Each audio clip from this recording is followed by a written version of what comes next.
ماشاء اللہ لا حول ولا قوۃ الا باللہ العلی العظیم اعوذ باللہ من الشیطان اللعین الرجیم بسم اللہ الرحمن الرحیم الحمد للہ وکفا وسلام علی عبادہ الذین اصطفیٰ اما بعد فقد قال النبی صلی اللہ علیہ وآلہ وسلم کن عالما او متعلما او مستمعا ولا تکن غیرہ۔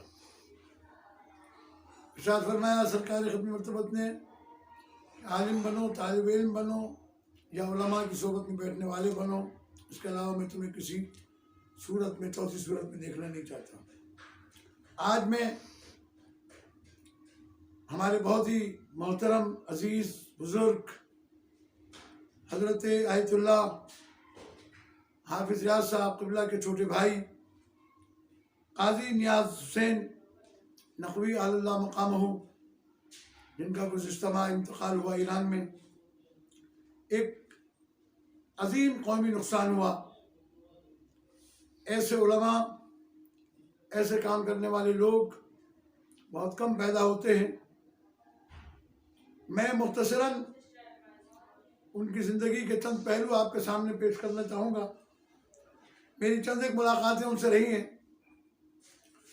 انتہائی ہنسمکھ، خوش اخلاق اور سخی علماء میں سے تھے، جن کی ایک سب سے بڑی خصوصیت یہ تھی کہ انہوں نے پاکستانی ہونے کے باوجود اسلامی جمہوریہ ایران میں ربع صدی تک، یعنی تقریباً 25 برس تک یا اس سے زیادہ کا عرصہ وہاں پر عدلیہ میں ایز اے جسٹس گزارا اور انتہائی عدالت کے ساتھ اپنے فریضے کو انجام دیا۔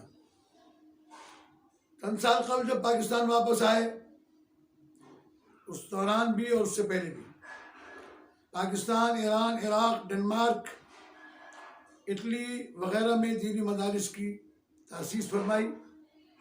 قم المقدسہ میں بین الاقوامی سطح کے علم و تحقیقی نشریاتی ادارے مؤسسہ الامام المنتظر کی تأسیس کی، جس میں اہم موضوعات پر علمی آثار شائع کیے۔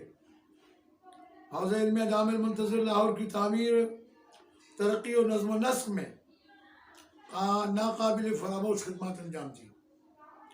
وفاق المدارس شیعہ پاکستان کی فعالیت میں مشفقانہ رہنمائی، مدارس محسن ملت کی نظارت و سرپرستی، ملکی و بین الاقوامی سطح پر بین المذاہب و مسالک وحدت و اتحاد کے اہم اداروں میں فعال کردار، سرکاری اجلاسات میں مدارس و تشیع کے موقف کی کما حق و شجاعانہ ترجمانی اور مفادات کا دفاع کرتے رہے۔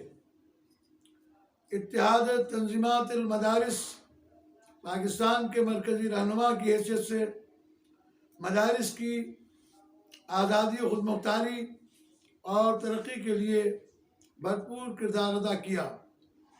ملی یکجہتی کونسل اور دیگر فورمز میں تشیع کی مؤثر کامیاب نمائندگی کی۔ مساجد و امام بارگاہوں کی تعمیر، تکمیل نیز ضرورت مندوں کی سرپرستی، قومی تنظیموں سے تعاون و وحدت و اتحاد بین المومنین اور اتحاد بین المسلمین کی مسلسل کاوشیں کی۔ قاضی صاحب نے اپنی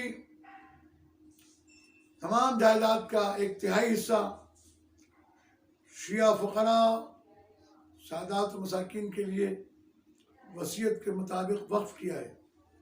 خداوند کریم ان کے درجات کو بلند فرمائے اور ان کے بعد ان اداروں سے وابستہ علماء کو ان کے باقیات کی تکمیل اور اس کو آگے بڑھاتے رہنے کی توفیق عطا فرمائے۔ السلام علیکم ورحمۃ اللہ وبرکاتہ۔ اور ساتھ ہی میری دعا ہے کہ خداوند کریم مرحوم کی قبر پر اپنی رحمت برکت نازل فرمائے، ان کی کارکردگی کی بہترین جزا اور جوار امام حسین علیہ السلام میں جگہ عنایت فرمائے، اور ساتھ ہی دعا ہے کہ خدا کریم ان کے پسماندگان کو صبر جمیل کرامت فرمائے، اور ان کے تمام اعزاء و احباب کو صبر عطا فرمائے۔ والسلام علیکم ورحمۃ اللہ وبرکاتہ۔